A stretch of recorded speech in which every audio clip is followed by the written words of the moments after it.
everyone, welcome back to the channel. In this video, I'm coloring in a female figure that I've drawn in a dynamic pose. And I started with a base layer of a light blue for the hair and a beige color for her body.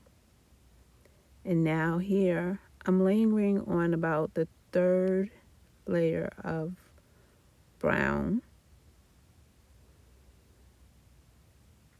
along the edges, because the light source, opposite of where the light source is coming from, which would be her left side, or left to us, right to her. So I'm going along the drawn in lines.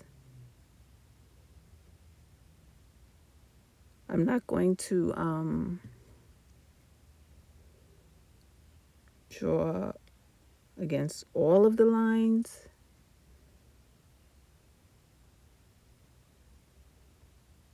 Just the ones that where you will find a shadow.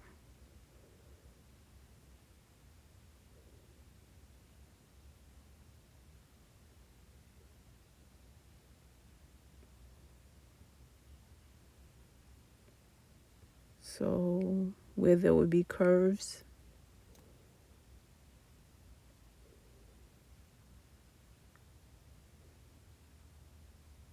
or in this example here, where there's little crevices. This is yet the darkest brown that I've used yet.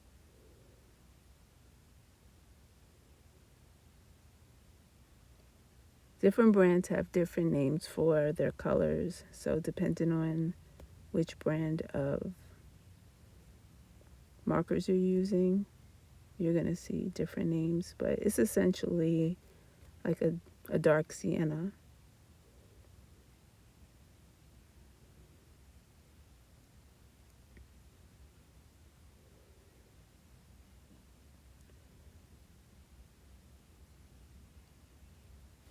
This part of the process is very formulaic for me,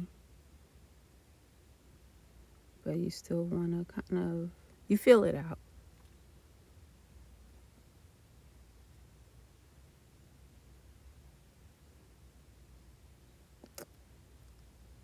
Just touches, no need to rush. You just kind of work on it, look back at it, and determine what part you think needs to be filled in. It's formulaic and intuitive at the same time, if that makes sense. Now on the hair, I'm going darker, just touching up the edges and forming the spherical shape that you have, to give you a rough idea of what my thought process is at this point. And yet a darker color. This is more of a gray tone. And like I always say, you don't want to overdo it, because in this instance you cannot erase. So be sure, or relatively sure, this is what you want to do.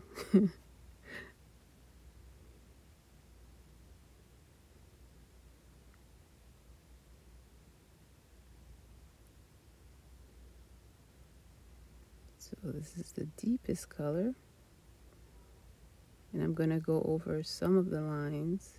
I don't want to go over all of the lines, because then it wouldn't make sense.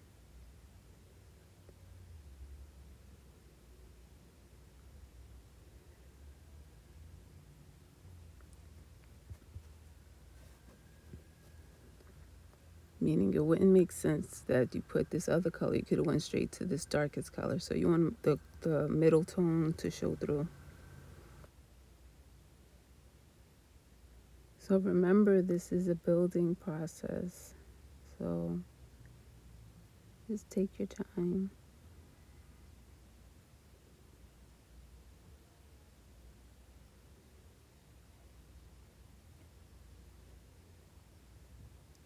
Step back, look at it. Is this going the way I want it to go?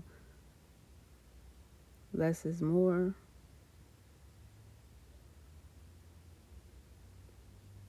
Whatever you're doing, you want it to just bring out what you have done previously. You're not trying to go over it again. Moving on to the face. I'm trying to work on what they call the planes of the face.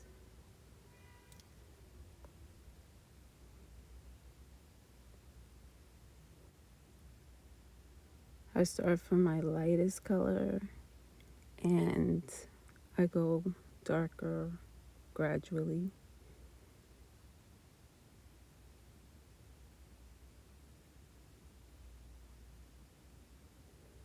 That's why I always start from the edges. This is similar to how I did the shadows, except for it's a lighter color. Now this pink is to brighten her up and make her look more alive. So it's just touches here and there.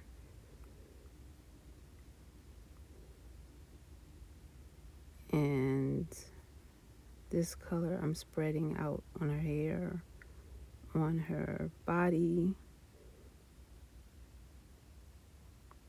This light pink.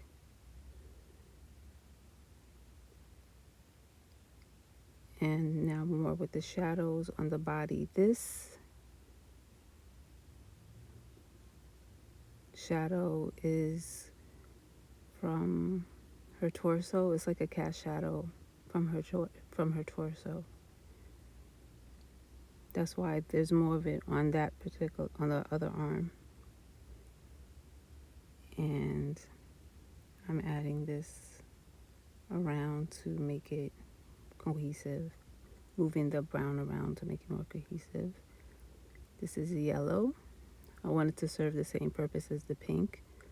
Building up the shape, blending into the image, but also giving it more interest, making it look more bright and lively.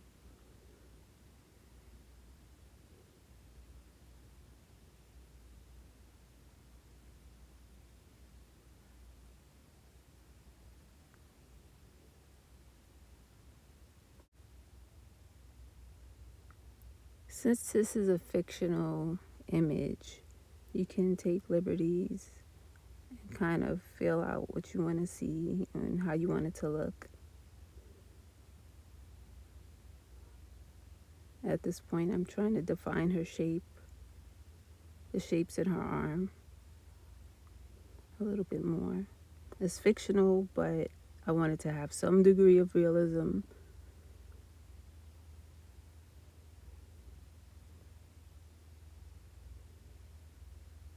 Moving on to the legs,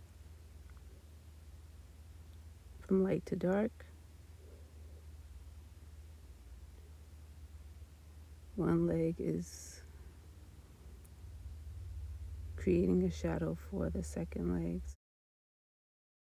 And now her outfit, dress, whatever you want to call it.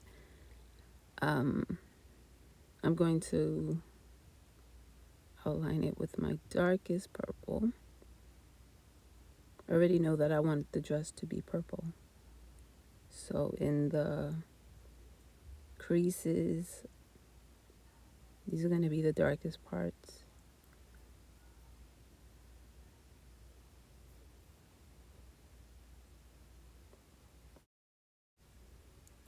I'm being very considered and careful as to where I place the coloring or the lines, because like I said, can't erase. And I don't want to overwork any one area. So that's why I always say I'm using light touches and moving around the dress with the same color.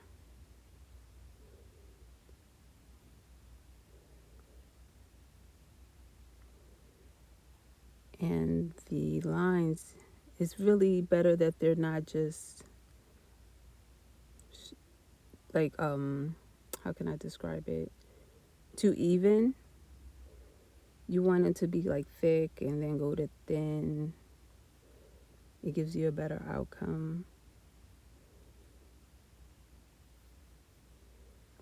Now this lighter purple, lavenderish color, I can use that alongside with the pink. It goes together, but I'm also adding it to the dress,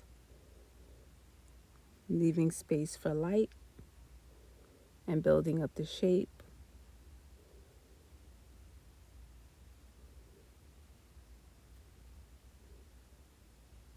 And this is, obviously I skipped ahead because this is not that kind of video. So I'm back to the pink again on the edges and in the middle, but I'm still of the purple, but I'm still leaving space, the white space.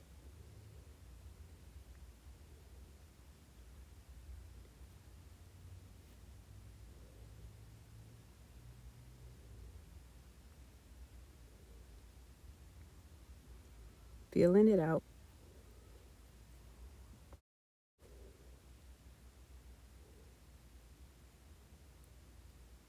Blending this pink color around the figure.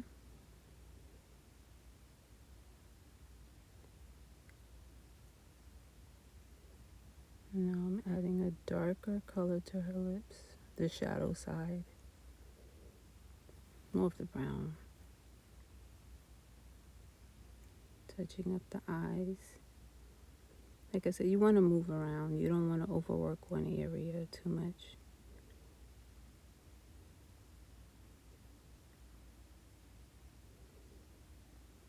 Touches of a yellow. I'm filling in those white spaces, some of them with this yellow color. And now I'm onto my coloring pencils. This is the last touch, just to fill in and give it a different texture.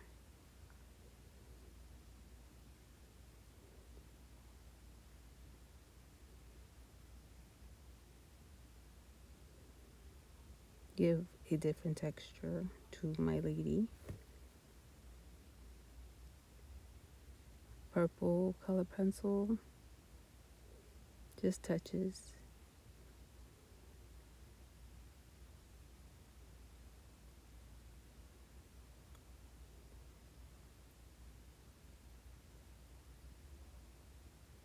This is another intuitive part. I'm kind of just feeling it out. And this is the end. I hope you enjoyed the process. Please like, share, and subscribe. And I will catch you in the next video. Thank you.